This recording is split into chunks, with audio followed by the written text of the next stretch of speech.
సుందరాయ శుభాంగాయ మంగళాయ మహోజసే సింహశైల నివాసాయ శ్రీ నృసింహాయ మంగళం.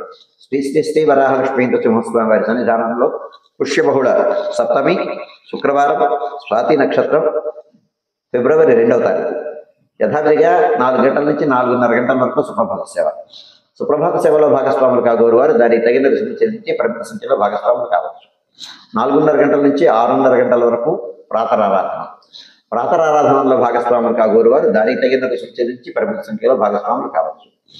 4:30 గంటల నుంచి 6:30 గంటల వరకు జరిగేటువంటి ప్రాతరారాధనలో భాగంగా నిత్యవేద పారాయణం, ఉపనిషత్ పారాయణం, దివ్య ప్రముఖ సేవాకారం, అనంతరం బాలభోగ నివేదనం, అయిన తర్వాత నిత్యహోమం, బలిహరణం, అయిన తర్వాత మంగళాశాస్త్రం, చాతమృగోష్ఠి, తీర్థ వినియోగం, అయిన తర్వాత చుట్టు సన్నిధుల్లో మంగళాశాస్త్రం పూర్తి చేసుకున్న తర్వాత సుమారు 6:30 గంటల నుంచి సర్వదర్శనం ఆరంభమవుతుంది.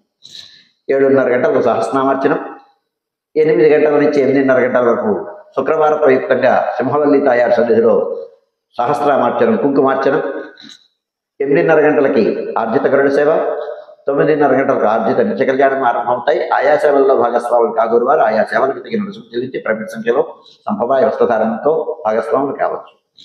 11:30 గంటల నుంచి 12 గంటల వరకు మహారత్న నివేదనం, రాజభోగం. ఈ సమయంలో భక్తుల యొక్క దర్శనములు నిలుపుదల చేయడం జరుగుతుంది. శుక్రవార ప్రయుక్తమైనటువంటి ఆస్థానం సేవాకారం ఈ సమయంలో ఉంటుంది. 12 గంటల నుంచి మధ్యాహ్నం 2:30 గంటల వరకు సర్వదర్శనం, మధ్యాహ్నం 2:30 గంటల నుంచి 3 గంటల వరకు మధ్యాహ్న విరామం. ఈ సమయంలో భక్తుల యొక్క దర్శనం నిలుపుదల చేయడం జరుగుతుంది. మధ్యాహ్నం 3 గంటల నుంచి రాత్రి 7 గంటల వరకు సర్వదర్శనం, రాత్రి 7 గంటల నుంచి 8:30 గంటల వరకు రాత్రి ఆరాధన.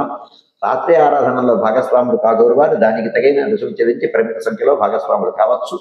8:30 గంటల నుంచి 9 గంటల వరకు సర్వదర్శనం, 9 గంటలకు ఏకాంత సేవ కవాట బంధనంతో ఈనాటి కార్యక్రమం సుసంపన్నమవుతుంది.